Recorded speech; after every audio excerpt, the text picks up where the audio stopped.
Hello, hello. Hello. How are you doing, Aaron? I'm doing great, Jamie. Thanks for Thank you having so me on. much for coming here. I'm really looking forward to this. Yeah, absolutely. Me too. So, for everyone watching, just want to introduce myself, Jaime Rogozinski, founder of WallStreetbets, all things that deals with bets in Wall Street. And we have Aaron. Why don't you tell us a little bit about yourself, Aaron? Yeah, my name is Aaron Speach. I live in Malta. I'm actually from San Diego, though. And I am the CEO of Esports Technologies, NASDAQ traded as EBET or EBET. You live in Malta? I didn't know that. That's awesome. How's Malta? Malta's fantastic. Yeah, I mean, Malta is really like the gaming hub of Europe. All the biggest online gaming providers are in Malta in one way or another, but most are even headquartered here. There's just a huge plethora of talent in Malta, and if you want to do any business in the regulated markets, you got to have a presence in Malta. That's really cool. I ended up moving to Mexico on a whim. So I grew up in the US, pretty much until I was in my mid 30s and came down here for a quick opportunity. And I was like, wow, this is actually pretty cool. And I've now been here for like 7 years and I can't go back. So, uh, so in order to get things started, I wanted to ask, do you think that it's unfair that Wall Street has a monopoly on gambling in the US? Yeah, I love that question. Yeah, I mean, basically, if you look at the stock market, especially nowadays with the retail stock market just exploding, and you have the different apps that let you buy and sell a stock on a whim with no trading fees, it basically is gambling, especially for people that aren't experienced and don't understand trends, don't understand markets or economies. So, yeah, I mean, it is kind of wild that the Wall Street does have a monopoly on gambling so far. But what I do think it tells you is the appetite for wagering in the U.S. is huge, and because they can't wager on online poker or sports bets or slots, they have to turn to feed that entertainment itch through the Robinhood type of apps. It certainly is. In fact, I had this idea a few years ago, pre-coronavirus, that then it turned out to kill my dreams, but I'm trying to revive it, which was to have this like obviously esports is a thing, right? And it was very much a thing back in 2019 when I was launching this thing, where you have a new form of consuming information. You have the esports concept, and we have this huge appetite and market for people that are actually using Wall Street like a casino. And so why not merge the two things together? And so I put together this literally like a trading competition. I rented out the biggest esports stadium in the US, and I was going to take 10 or 12 individuals that are like from all different walks of life. The guy from Morgan Stanley, the girl from trading spaces off the street. You have the Jim Cramers, just a little bit of everything, all different types of knowledge to see, and to watch, to actually have them trade live with real money in the stock market in front of a real audience, right? To see who was the one that was going to be able to make the most amount of money. And unfortunately, yes, coronavirus put a hard stop to that. But one of the interesting things that I found about that is I was creating this, I would go to people. Obviously, esports people knew what esports was, but I would go to people like my parents, for example. I said, "Mom, Dad, check out what I'm going to do. I'm going to do this esports thing and the stocks." And they said, "What's the esports thing?" And I go, "Well, it's like you play video games." But I'm gonna, you're gonna do this in a stadium. So you go into the stadium, you have audience, and it's live, whatever. And so the reaction was like, "What you mean, like in John or whatever, like Madden, the NFL game where you're playing inside of a stadium?" I'm like, no, no, no, no, no. Like physically, you actually have to go and buy a ticket to go, and you walk in, and like people watch other people play. Like, have you encountered that at all, and have you seen that change at all during the past couple of years? Oh, well, yeah. I mean, I grew up in esports. So, I mean, I started playing StarCraft when I was 11 years old, and I just immediately became addicted to the game. I was very competitive, ranked top 100 at one point on the very early stages before there was any competition or stadiums. And then you saw, South Korea really take the ball and run with it and turn it into a real sport. And StarCraft absolutely exploded there. And I would watch tournaments from the US that were being rebroadcasted of these major events going on in South Korea. And I would tell my friends and parents and family, and everybody couldn't believe it. They're like, why would you watch people play video games? That doesn't make any sense. And that was probably back in 2009. And I'll still, talk to people today, and they ask what I do. And some people have no idea that these events have 100,000 people in attendance and have 1 billion hours viewed on them over the course of a year. And I think that just kind of speaks to how quickly it really rose, because between 2009 and today, there have been 550 million new esports fans, but typically the fan age range is between 15 and 35 years old. So it's really a sport for the new generation. Yeah, it most certainly is. And you guys also, well, why don't you tell us a little bit about Esports Technologies and what it is that you guys are doing?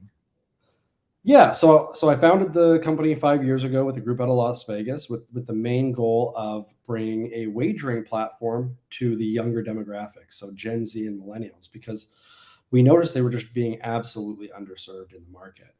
And that's typical of, wagering, whether it's brick and mortar or it's online. Brick and mortar solves this in a really unique way. They created, nightclubs and pool parties and entertainment properties in order to attract younger customers, so that when they have a good time at the hotel and they gain more disposable income, they'll be loyal customers to that same hotel in the future. Absolutely brilliant idea in the late 90s that they executed. Online has really struggled to be able to adapt and get younger customers on their platform, because it's tough to change a website when most of your customers are in their 50s and 60s, because they won't like the new changes. So the first thing we realized we needed to do was really have a full new user interface and user experience that really spoke to the way younger customers expect a website to work. The second thing we did is we looked at what are millennials and Gen Zers watching. And it turns out overwhelmingly, they're watching esports. And if you look at esports, it's growing significantly faster per capita than any other sport in the world, including soccer. Wasn't there like a competition a few years ago? I forget the name, it's killing me. That had more viewers than the actual Super Bowl itself. It was like the final of, as soon as you say the name, I'm going to remember. But it was like, what's one? The Dota 2 International? No, it was some other one. It was like the the one that came after StarCraft, whatever it might be. But there was like 100 million viewers that they had. Here, I'm going to Google it real quick. But yeah, no, it's baffling with the amount of viewers that you have. And the other thing that like draws my attention to me is the actual amount of money that these players make, rivals by quite a bit what actual sports legends are able to make, right? Like you think like, I don't know, Ronaldo or some what was this soccer one, whoever it might be, like they can make tens of millions of dollars per game. Absolutely, and they are making seven figures. And if you take the Dota 2 International, which is the biggest event every single year, the prize pool has eclipsed $40 million for just that one event, right? And if you take a look at like the Golf Masters, which is very revered, right? It's an internationally watched sport. The total prize pool for the Golf Masters is $11 million. So we're talking quadruple the amount of money for the tournament. The only way they can make that happen is if they have the advertising dollars and the eyeballs watching it, which is what should really make everybody wake up and go, oh my God, this is not just a fad. There's serious money behind this. The players are making serious money, and these events are for real. Yeah, and I just saw it was a League of Legends. That's the one that was, and it was a few years ago, and it was making yeah. It's because esports is a global, event, and it's not just dedicated to the United States. Whereas the Super Bowl, there might be some international viewers, but most of the viewers are contained to the United States. Yeah, and that's one of the advantages, but I'm guessing it's also like a disadvantage when it comes to regulatory hurdles involved, right? So you're talking about, people. So if you walk me through this experience, right? You have the player that plays and is good or funny or entertaining or whatever it might be, and then people just enjoy watching, or very skilled, or all of the above, right? And so then they become popular, they have a following, then you have the viewers that come in and say, okay, I want to actually enjoy watching this guy play because of all of the above, right? And then as an enhanced experience, let's go ahead and make a bet, right? I bet that this guy's going to win, right? Is this accurate as far as what the experience is like? Absolutely. Yeah. The pipeline is the same you would treat it for traditional sports. And You what want to can they serve the bet fan. on? So the outcome, I'm guessing, who wins, right? Exactly. Win, loss, over, under. But then there's also 30 to 40 other lines, depending on which sport we're talking about. And there's a plethora of things that can bet both pre-match and live. So you can actually place bets live while the matches are going on. And you can predict things that are going to happen, in the next few moments. So, and in live betting, for example, it's about 50% of total esports betting now. So, and we think that's going to shift to 70%. Really. So you can have like an actual chart where you're showing whatever, some kind of a metric that's quantifiable, and you can have people come in with their statistical analysis and Fibonacci traces and support. Or is it like, is this where things are heading at? We absolutely do already have those kinds of players. Yeah. We provide tons of data as well, right? Because it's more engaging.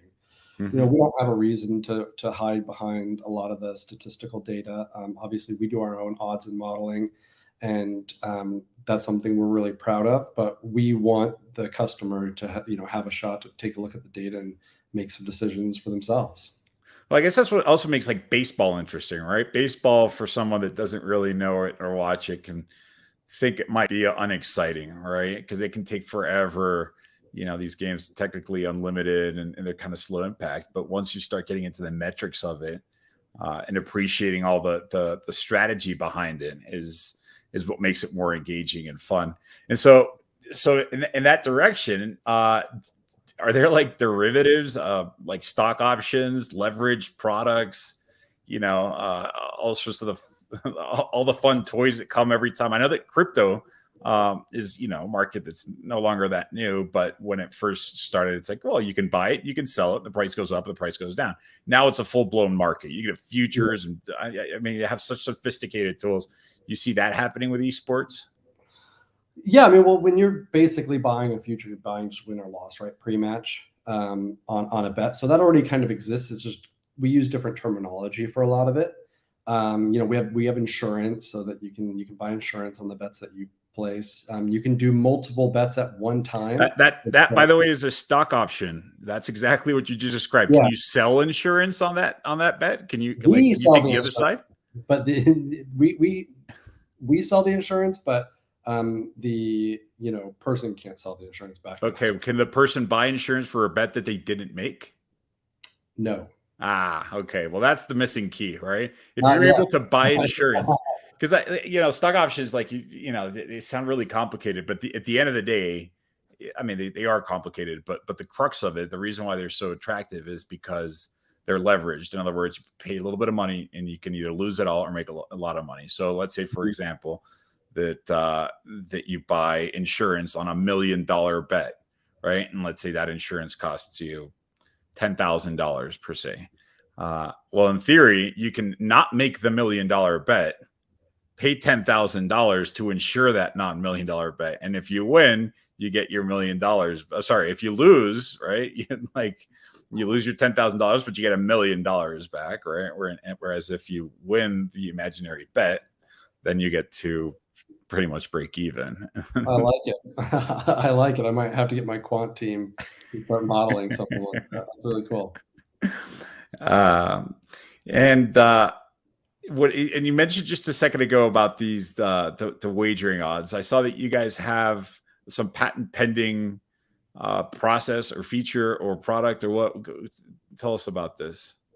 Yeah. So, when I first launched GoGowie, which was our first sports wagering product overseas, we noticed immediately that the churn was exceptionally high because the odds and modeling were way out of whack with what you would get with traditional sports. So if you take a look at like soccer or the NFL, the average spread is between 3.5% and 4.5%. So that means if all bets are equal on both sides, the house keeps 3.5 to 4.5%, depending on what the spread is. In esports, that spread is between 8 and 11%. And the reason why that is because nobody has confidence in the odds that are out there today. And that's the major issue. A spread is basically confidence in the odds to perform. So, and the reason why this is because you have fantastic companies like Sports Radar and Bet Genius, and they do a great job on traditional sports, but that's where all their money comes from. And that's where it's come from for the last 2 decades. So they can't really take their best and brightest people and just move them over to esports. So they have, ex esports players making their odds for them. What we did after we raised our Series A last October was immediately hire a badass team of quants, mathematicians, ex-Wall Street people, PhDs to work on doing the proper modeling for esports. So when I say esports, I'm talking about the big 3. These are our NFL, MLB, and NBA. It's called CounterStrike, Dota 2, and League of Legends. Those are what 80% of all the esports bets are taken on. So we decided to focus in on those 3 sports and develop our own odds and model. We're happy to say that product is very close to being launched. It's going to be launched this quarter, and we can't wait to really change the way that esports odds are provided to customers. Because when you have the odds at 8 to 11%, you might be thinking, well, that's great. It means if all the actions on both sides is equal, you guys keep between 8 and 11%. Isn't that awesome? Well, it's not, because esports is an entertainment product. And if you win too much as the house, you're not entertaining anymore, and your customers will leave. And you want them to win. You want to show big wins. That's why you see DraftKings advertise their big winners. And you want to be able to say that you pay out healthy amount of the money that you take in. So you don't want to really go over 5.5%. If you go over 5.5%, it means your players are winning less when they win, and they're losing more when they lose, and you drain their account too quickly, and then that's when you see high churn numbers. But starting this year, that is going to change. But when you say the house, is this there's a house and then there's players, or there are players that bet against each other and the house is administering it, taking the rake in? No, we don't do rake betting on sports gambling. Okay. That's all they're playing against us. So we have risk involved as well. Gotcha. And so the mechanics of this is to try to make the most precise, so you make it the most exciting. Because I was watching this show on Netflix. It was really fun. It was called Bad Sport, right? And it's about people that cheat in sports, and it's actually pretty fun. But one of the chapters was about, I forget the full chapter about it, but there's people that were fixing the game, right? So they would pay the guy to lose or win or whatever, but not win or lose. They would have to win by a certain amount, right? So that they wouldn't tip the spread. And so this guy would go to Vegas with like duffel bags full of cash, and they had to pay the minimum amount to not raise alerts at each different venue and whatever it is. But he noticed that like the spread, because he was making these bets so big, that the spread ended up working like against his favor, because the casino's reacting to, wow, there's a lot of people taking the other side of this bet over here. Is it like, is that possible with your model where if you have enough people that are taking the other side of this bet? And if so, now that I say this out loud, what kind of mechanisms are in place to avoid that type of foul play or bad sportsmanship? There's nothing you can do to avoid all the action coming in on one side. So there's a difference. That's called moving the line, right? Okay. And when you're moving the odds line, your spread isn't really changing. So you're still keeping it 3.5% or 4.5%. But what you're doing is you're shifting it against the action to make the other side more attractive. Got it. And what you're trying to do when you do that is you're trying to entice customers to take action on the other side, because now the price is really good. So it's almost like a market move. And yeah, we absolutely do that. We'll move the market if we want more action to come on the other side, because a sports book's ideal scenario is as even action on both sides as possible. So if we can move the line, and even though the odds are now significantly better for, let's just say, Dallas Cowboys versus 49ers, if we move the line because all the action's coming in on the 49ers over the 49ers, people are more likely going to place a bet on Dallas. We don't care. right? We just want the action to come in, even though we're giving them a significantly. Did you watch that game, by the way? I did. I'm a Niners fan too, so it was a good game.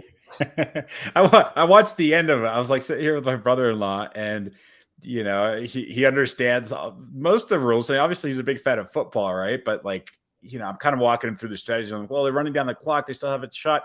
He's like, yeah, the game's over. When they had like a minute left on the clock, and I said, no, they're gonna just stop the clock by running to the outside. He goes, why? And I explained, well, that's cool, right? And so all of a sudden, I'm like the expert, which I'm by no stretch of the imagination an expert on football strategy. I just know that particular one. And then we're watching like the last few seconds of the game where they're, like the quarterback ran and then he falls. I'm like, okay, now they have to really like run, set the line and spike the ball in order to stop the clock. And then all of a sudden, like, what the hell just happened? I don't know. Why is the ref coming in? Oh, why did he put So I cannot explain that. That was pretty anticlimactic, but I'd never seen that in football in my entire I'll life. take it though, because that was a heart attack for me. That quarter was brutal. So somebody on Twitter said something like, yeah, the 49ers did everything they could to give the game away, but like the Cowboys would just have none of it. They just, it's better to give than to receive. Like, that's really funny. So tell me about like the different the competitive market. Like, so esports technologies, obviously this market is growing. This market is niche. I'm assuming that it benefited from the same effect that a lot of these remote from home entertainment venues ended up working, right? Or I know for a fact that with Robinhood and with WallStreetBets and with people that are taking stock, like obviously that exploded as well. But what is it you guys are doing to set yourself apart, or what is a competition landscape? Is there actually a one-to-one competitor given that there's so much innovation? Yeah, I think that's the main issue, is the lack of innovation, really. There's a lot of companies just trying to, add esports to their traditional sports book, and it's just proven not to work because traditional sports fans don't bet on esports. And it's hard to get those younger customers onto those platforms. The websites look like they were built in the early 2000s. And,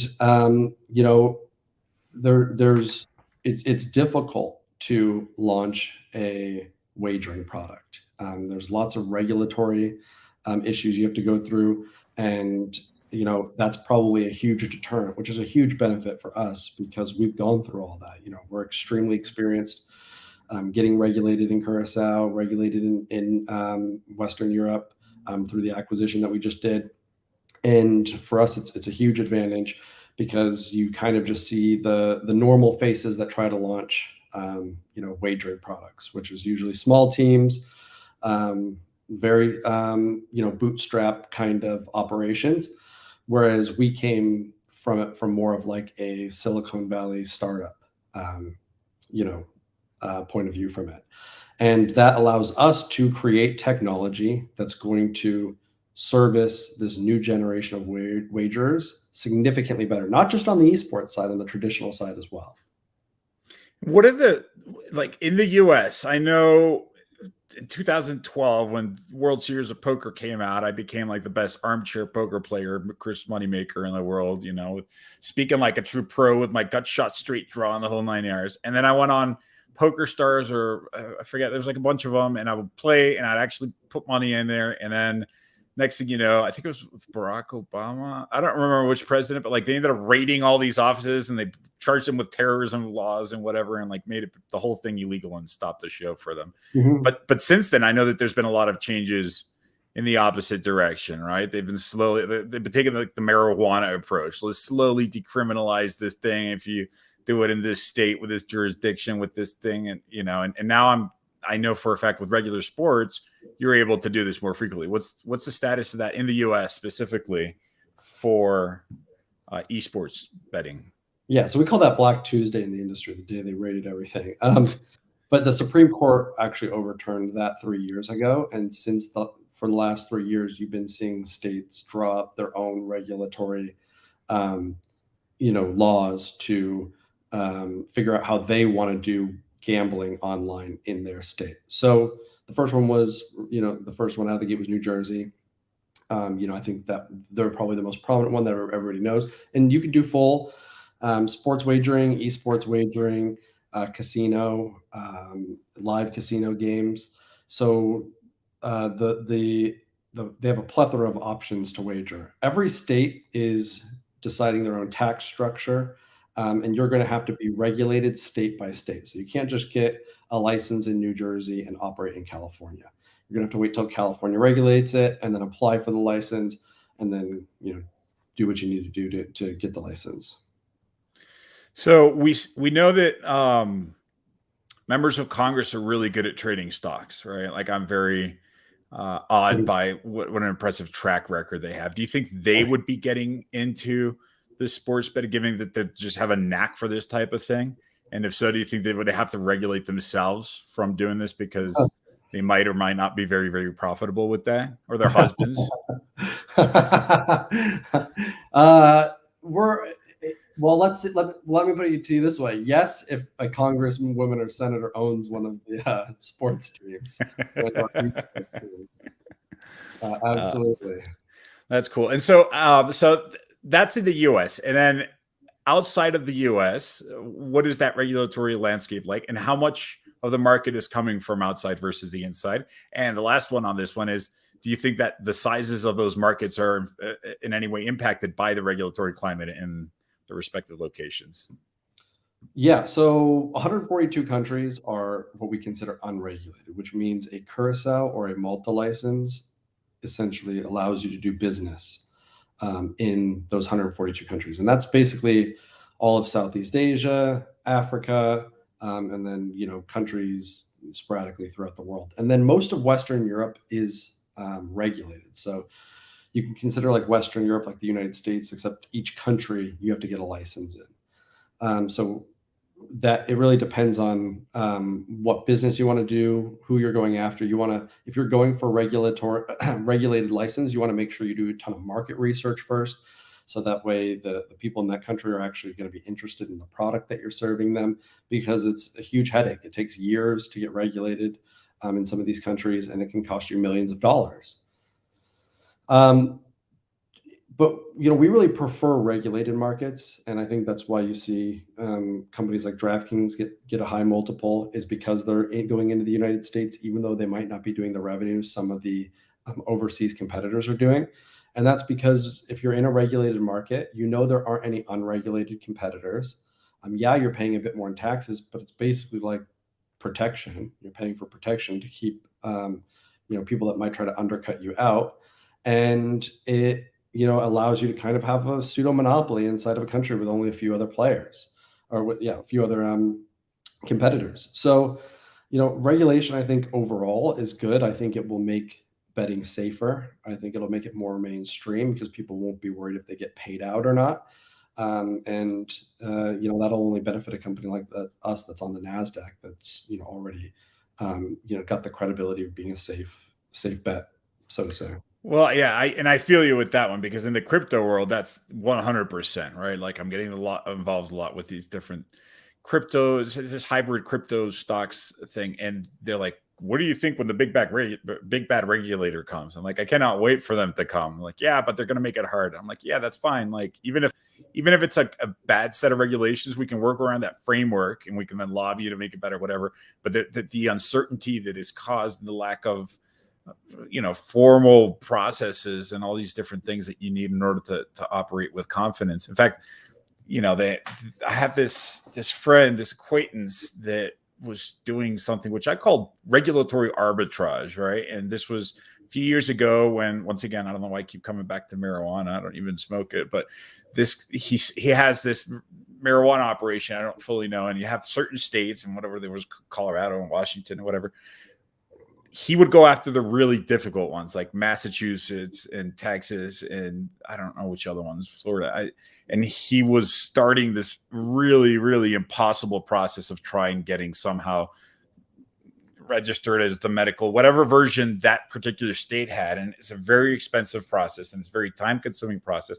And yet you do have to actually kind of lobby your way into it.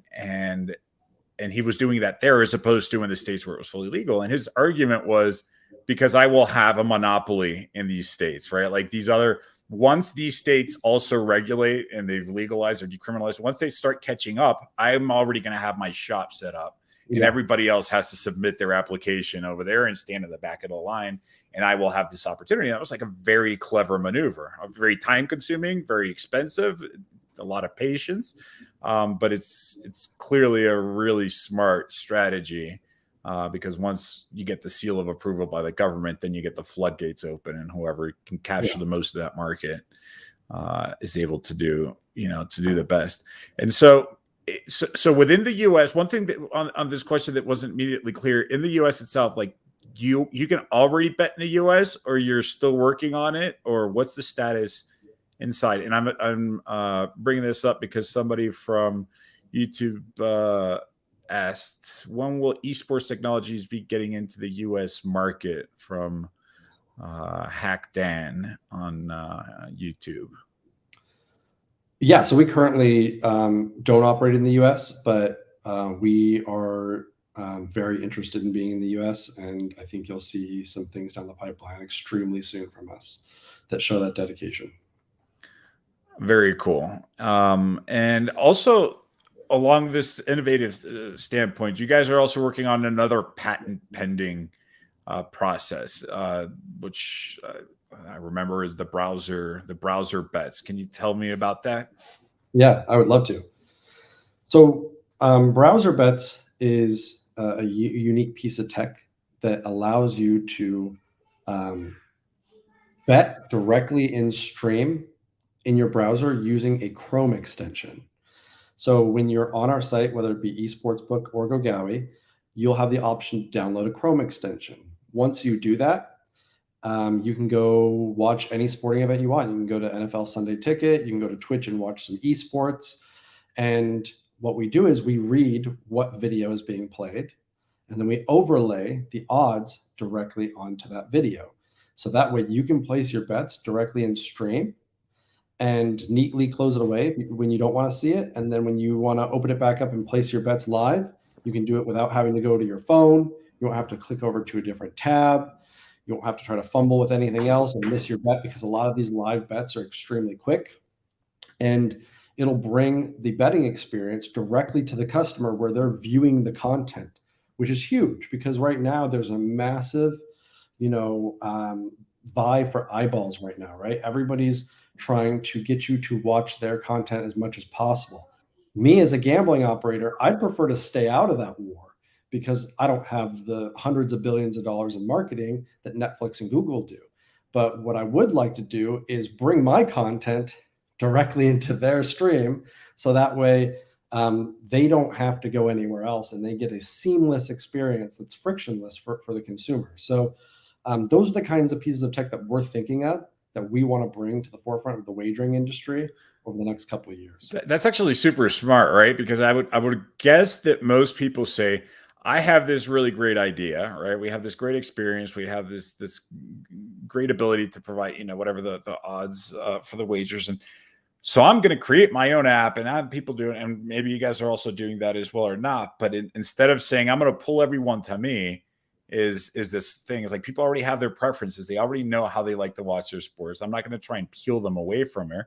Sure, maybe you offer your own in case they're new or it's better or whatever, Yeah. but you're not going to stop them from doing it their way, and you can pretty much inject yourself. That's actually really 100% great. But the bigger piece of it too is, say a customer was just browsing the internet, they land on a Twitch page where there's an esports event going on. They were never planning on betting on it. It's not something that would have ever crossed their mind, but because they were browsing the internet and they're interested, they're going to automatically get to see those odds right there. So now they can have an extra form of enhancement and entertainment on something before they would have never gone to our website to place a bet on it, because this was just they were just channel surfing essentially and landed on a form of entertainment they like. So that's what we really want to make sure that we accomplish with that product. And we're really releasing that in the first half of this year. So it's going to be extremely exciting for the wagering industry.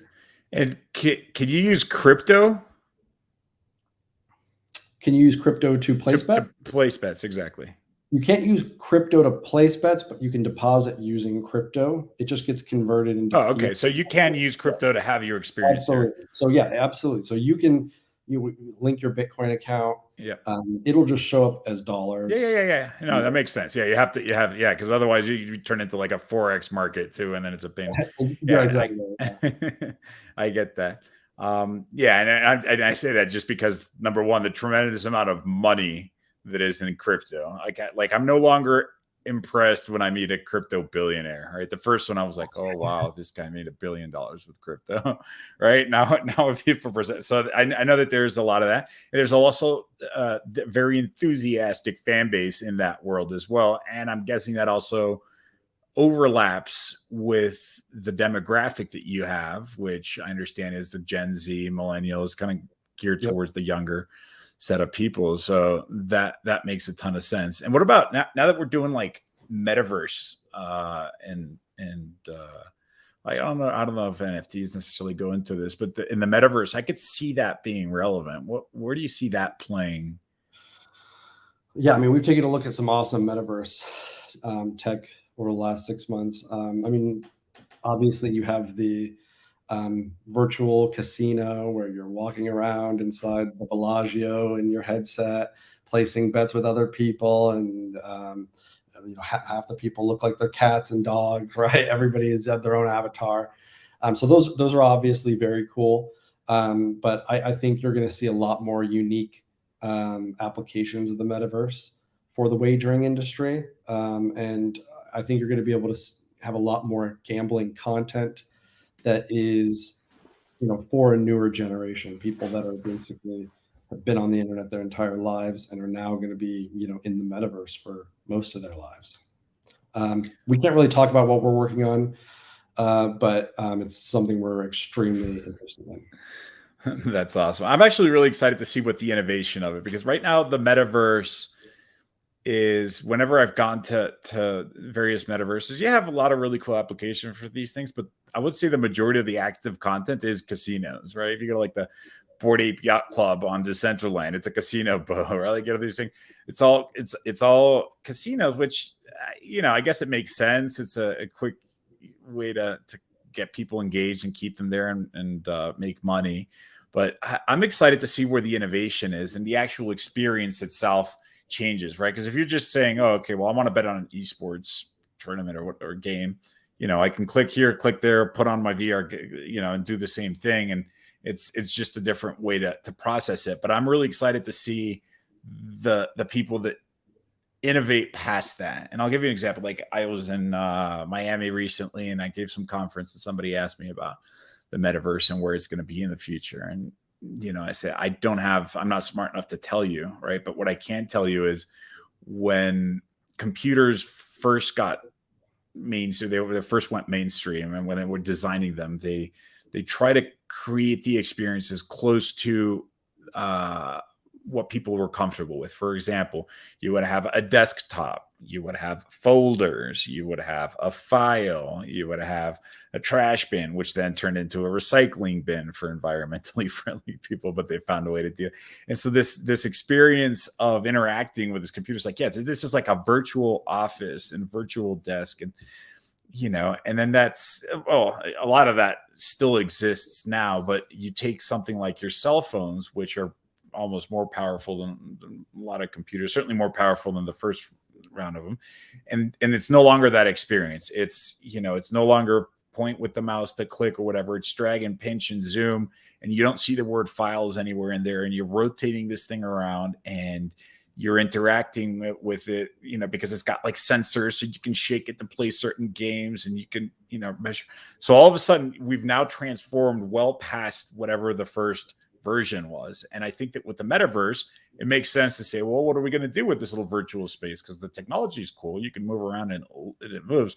So let's make a casino or a shopping mall, and let's sell a banner ad. And I'm actually going to sell it with the dimensions that are two-dimensional, because normal ads are two-dimensional, right? And but I know that people are going to say, well, why do we have gravity in this thing? Why can't you just kind of fly around in it? Why do you need to have like individual? And all of a sudden you're thinking well past that. And whoever defines the metaverse is like in second grade right now, because they don't have that chip in their head. They haven't been to a mall. Thanks to coronavirus, they probably never will go to a mall. So, their new experience is going to be this just, I don't know, awesome conceptualization.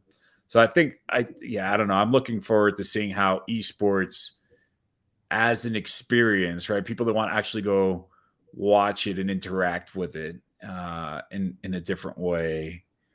I think it's going to be I don't know, incredible. And I guess I'm inspired a little bit because you have this NFT craze is taking place, and there's a lot of really cool things about it. And there's also this gold rush tulip mania component to it as well. But the market will mature, and I'm enjoying the experiments of people where the NFT starts being, this is artwork and you can use the blockchain to be able to verify the original owner, blah blah blah. It's bullshit, right? Like, it's not artwork, it's a rock, right? And it's not Picasso, and I really don't care who the owner was. But people still paid the millions of dollars, so there's something more to it than just a gold rush. And companies, Adidas, they're all trying to get into this. And I saw that it was Australian Open created this NFT where you buy the tennis ball, and I don't fully understand it. I just read a quick tweet thing. You can buy the NFT, and then it maps out to a coordinate on the actual tennis field. And as these players play and the ball lands, they have the cameras that are sophisticated, and you could, for the replays, they know where the tennis ball lands.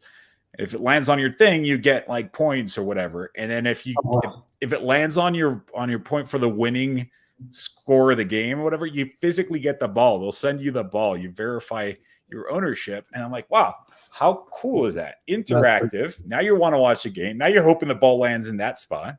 Right. And so I'm guessing that with esports, it's like even more possible because the entire experience is already on the digital realm. It's already all computerized. So I don't know.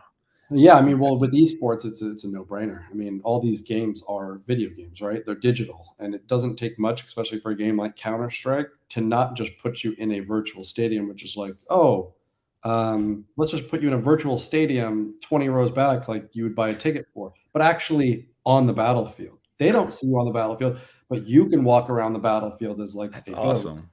And I'll be like, oh, he's sniping here. Let me watch and stay next to him while he's playing. So you'll actually be able to be, in the actual game itself without being an interactive character or somebody that can affect the game, but just as a viewer. And you could be with your friends. One of your friends can be across the battlefield and you can be on the other side. And all the meanwhile, you could be placing bets on this, right? Looking down at like a virtual tablet, placing bets while they're in the middle of a campaign. That's incredible. Actually, I hadn't thought of that. And CounterStrike, by the way, it's like one of the few games. I'm a seek. Yeah, I don't know. I think in a past life I must have been a gamer because I just am drawn to them, and I own every Xbox and PlayStation, whatever. But I just cannot find the time. And now that I have kids, it's just like impossible. And I'll sit there and I'll start to play and I'll enjoy it, and then life gets a hold of me. But CounterStrike was like holds a special place in my heart because during college it was responsible for many a sleepless nights instead of cramming for final exams. Those stupid 3-minute games. It's just one more or whatever. They were so short and so addicting, and then you'd get shot, and then it sucks. And then, oh man, that's that. But that's a really, really cool experience to be able to have. And I'm guessing that also opens up to even more lines of wagering, right? Like I'll bet you 100%. Die with a grenade, or I bet you, it's more towards the experience. Like with football, it's like the number of yards for the pass or whatever it could be. Yeah, or imagine being able to put a bounty. Like if you have the rights to put a bounty on a certain player, and in Counter-Strike, obviously there's an economy and a way you make money. If you put an extra $100 on this player, that could be an upgrade in your gun in the next round. Being able to make it more fan interactive. And the great thing about it is that Valve, which owns Counter-Strike and Dota 2, is an amazing company. They're fully open source. Obviously, they have the Steam Index, which is their VR headset. And I think they're fully in support of these kinds of products. And they're letting the community go out there and build this stuff preemptively while their own badass development team builds it in-house. And I think you're going to see some awesome Metaverse products come out of all the Steam games, but definitely Counter-Strike and Dota 2 on the esports fronts. But just to make sure you understand, when you say like the bounty, it's like I'm going to put a bounty on that player so that everyone tries to kill that player so they can get rewarded in game. Correct. Is that what you mean? Yep, in a certain time amount. Yeah, so you could set a time limit on it. Obviously, for the top high-end matches, the tier ones, that would never be something that would be placed because it would throw off the strategy. But in tier 2, tier 3, tier 4, ways to make the games more interesting. They're always trying to get fans more involved. in esports, and it adds a layer of complexity that players will have to think on their feet. Or maybe you can gift somebody as a community a certain gun that they don't have, so now that the community's basically upgraded them, and maybe the other team doesn't know that they got upgraded. So there's lots of different things you can do. That's awesome.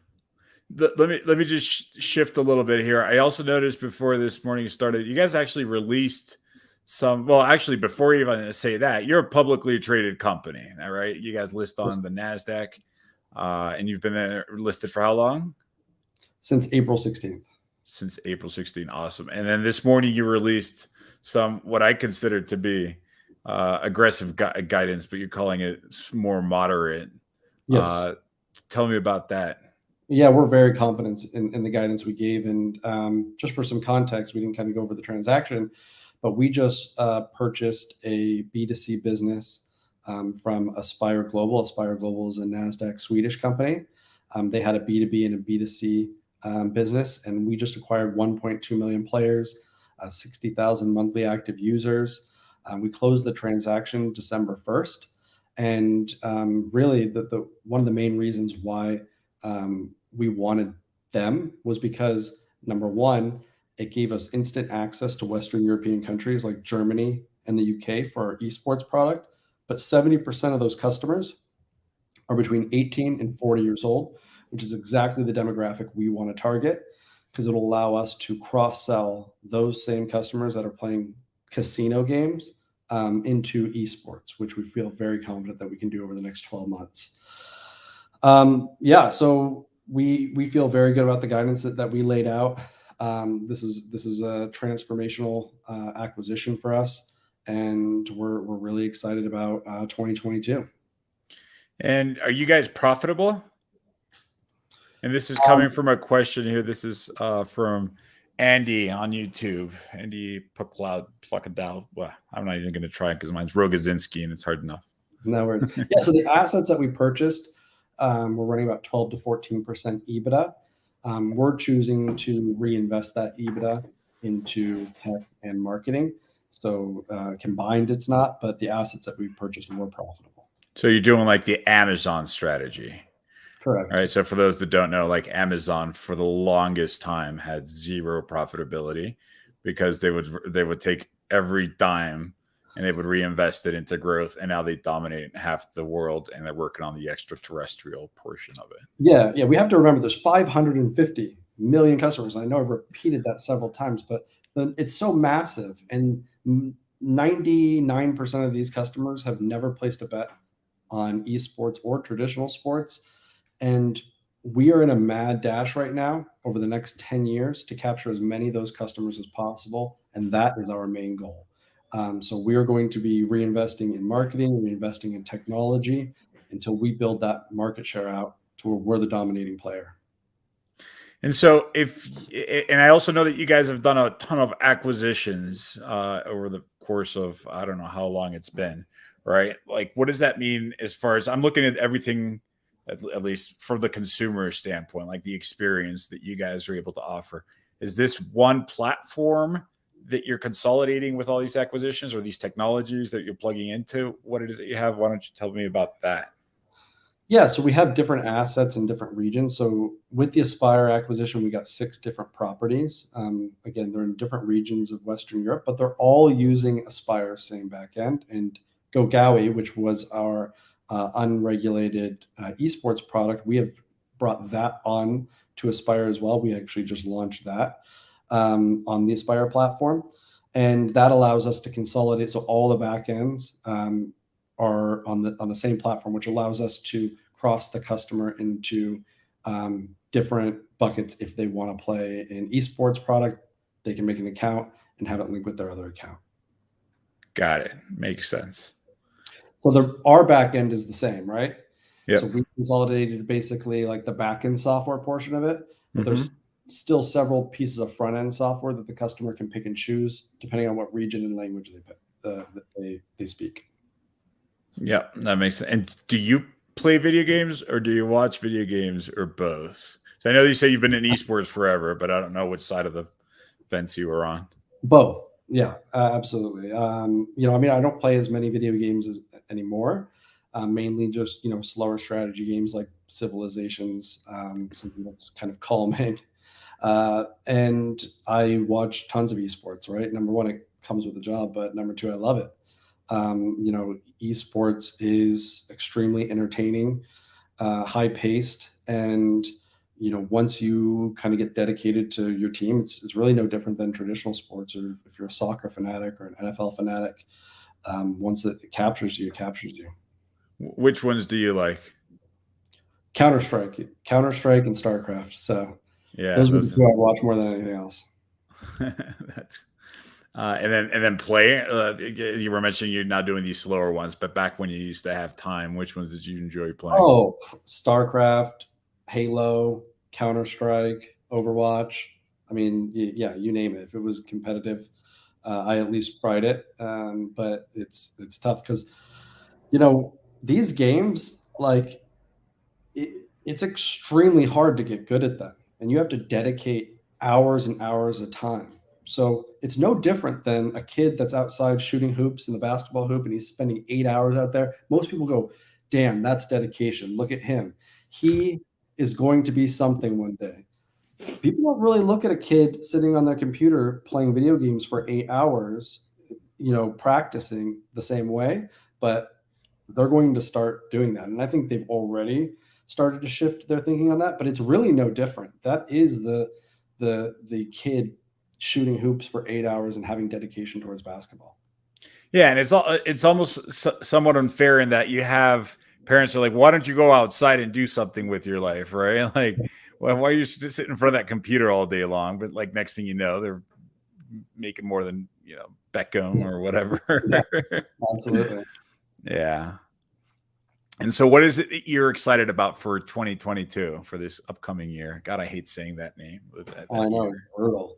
Um, yeah, I mean, our odds and modeling product, our browser bets product, and you know, we're just excited to show the market, show our investors what we are going to do with the Aspire assets that we just acquired. So it's going to be an incredible year for eBet. And then for you, with regards to these implementations and after COVID specifically, are you guys doing everything remotely now? And I'm just trying to get a gauge for what your life actually looks like this year. You're going to be traveling to different things and conferences and meetings and physical esports stadiums to watch tournaments. Yeah, I'm, Or I'm I'm fully booked on conferences. I've got conferences nearly every month going forward. I mean, obviously barring COVID, but some of them are virtual. But we have an office in Malta. This is kind of our headquarters out here in Europe, and then most of our other employees are remote. So you know, we're almost up to 100 employees now, and I would say, you know, a third of them are here in Malta, and the rest are working remote. gotcha. Actually, I just got this random question over here.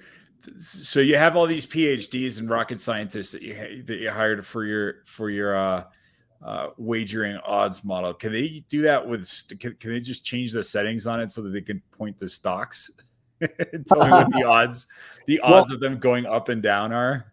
funny enough, I mean, that's where we like to pull people from our, you know, hedge funds, quants. So there's actually a lot of cross pollination when it comes to doing gambling modeling and doing financial modeling. That's, you know, we have a lot of battling and recruiting. It costs me a lot of money, frankly, because of the offers that they get on the financial side. Get a guy from the Rentec, from the Yep. Medallion Fund. This is Jim Simmons. Yeah, no, and I can see a lot of these things, being quantifiably.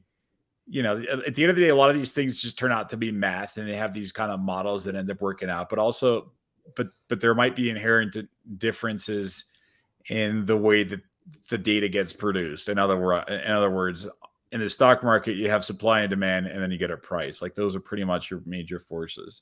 Mhm. In esports, you have players, right, and you have outcomes of games. If you're just looking at the most basic data that you're going to start plugging into this thing, right, and then you can build confidence on this data based off of how much frequency you have on these particular things, and then you have volume considerations as far as like, how well it goes towards validating the number. Just like in the stocks, like you can't really trust the price if it only traded twice today, but you can trust the price if it traded 10 bazillions of times, right?